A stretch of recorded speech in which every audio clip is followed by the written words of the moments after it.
আসসালামু আলাইকুম। আমি আজকে আপনাদের কাছে একটা ইনফরমেশন শুধুমাত্র জানানোর জন্য আসতেছি।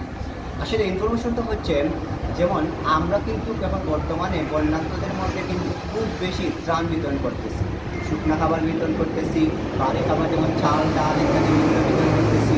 আমরা কিন্তু রান্না করা খাবার কিন্তু বিতরণ করতেছি। এটা আমরা কিন্তু ঐক্যবদ্ধ হয়ে কিন্তু আমরা বিতরণ করতেছি।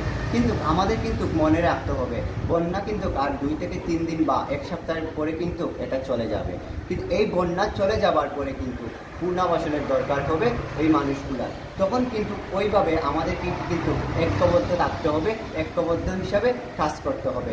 এখন আমি যেটা চাচ্ছি সেটা হচ্ছে, আমি আর খাবার নিয়ে কারোর সাথে কাজ করব না। যেমন কাজ করবো না কীভাবে, এটা কেন বলছি, কারণটা হচ্ছে খাবার নিয়ে অনেকগুলো টিম কাজ করতেছে, অনেকেই কাজ করতেছে, অনেকেই খাবার এক একটা পরিবার প্রত্যেক দিন 3 বার 4 বার করে কিন্তু খাবার পাচ্ছে।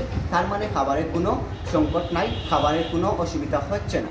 কিন্তু যে অসুবিধাটা হবে সেটা হচ্ছে, আজ থেকে 4 থেকে 5 দিন অথবা 1 সপ্তাহ পরে কিন্তু তারা যখন পুনর্বাসন করতে চাইবে, তারা যখন তাদের বসত বাড়িতে আশ্রয় নিতে চাইবে, তখন কিন্তু তাদের প্রয়োজন হবে তাদের বাড়িঘর মেরামত। তাদের বাড়িঘর মেরামত করতে তাদের টিন বা ইত্যাদি খরচাপাতি অবশ্যই লাগবে।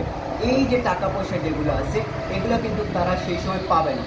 তো আমি যেটা বলতে চাচ্ছি সেটা হচ্ছে, আমি ওই যে জায়গায় সবাই এখন বর্তমানে ত্রাণ দিচ্ছে, খাবার দিচ্ছে, ওই টাকাটা আমি এখন এইদিকে ইনভেস্ট না করে আমি চাচ্ছি ওই টাকাটা আমি সেভিংস করে আমি একসাথে তাদের পুনর্বাসনের জন্য খরচ করতে চাচ্ছি। এটা আমার পার্সোনালি ব্যক্তিগত আমার মতামত। আপনি কিভাবে দেখবেন সেটা আমি জানি না, কিন্তু আমি চাচ্ছি যে আমি শুধুমাত্র এখন পুনর্বাসন তারা যখন করবে তখন তাদেরকে টিন দিয়ে সহায়তা কিংবা তাদের ঘর মেরামত করতে তাদেরকে সহায়তা করব। এইগুলার জন্য আমি এখন কাজ করব। এই জন্য আমি আপনাদের কাছে বলতে চাচ্ছি, আপনারা অবশ্যই আমাকে সহযোগিতা করবেন, আপনারা আমাকে ডোনেশন দিবেন। আপনারা ডোনেশন না দিলে কিন্তু আমি আসলে তাদের পুনর্বাসনের জন্য সহযোগিতা করতে পারবো না। একটা পরিবারকে যদি 1 বান টিন দেই, তাহলে কিন্তু একটা পরিবার কিন্তু তাদের পুনর্বাসনের জন্য কাজ তাদের ঠিকঠাক করতে পারবে। সো আমি আপনাদের কাছে রিকোয়েস্ট করব, আপনারা যেভাবে আমাকে বিশ্বাস করেছেন, বিশ্বাস করে অনেকগুলো টাকা দিয়েছেন, আপনারা দিয়েছেন যে আমরা কাজ করেছি যেভাবে, ওইভাবে আপনারা আমাকে বিশ্বাস করতে পারেন কি না জানি না আমি, বাট আমি কথা দিচ্ছি ইনশাআল্লাহ আমি প্রত্যেকটা আমানতের টাকা আমি তাদের মাঝে ডিস্ট্রিবিউট করব। আমি নিজে গিয়ে তাদের হাতে যদি টিন দেওয়া লাগে টিন দিব, যদি নগদ অর্থ দেওয়া লাগে নগদ অর্থ দিব। তবে আমি বলবো, ত্রাণ দেওয়া বন্ধ করবেন না, ত্রাণ দেন, কিন্তু আপনাদেরকে মাথায় রাখতে হবে এটা যে তাদের কিন্তু পুনর্বাসনের জন্য পরবর্তীতে একটা টাকা লাগবে, তাদেরকে কিন্তু ঘর মেরামতের জন্য কিন্তু খরচাপাতি লাগবে।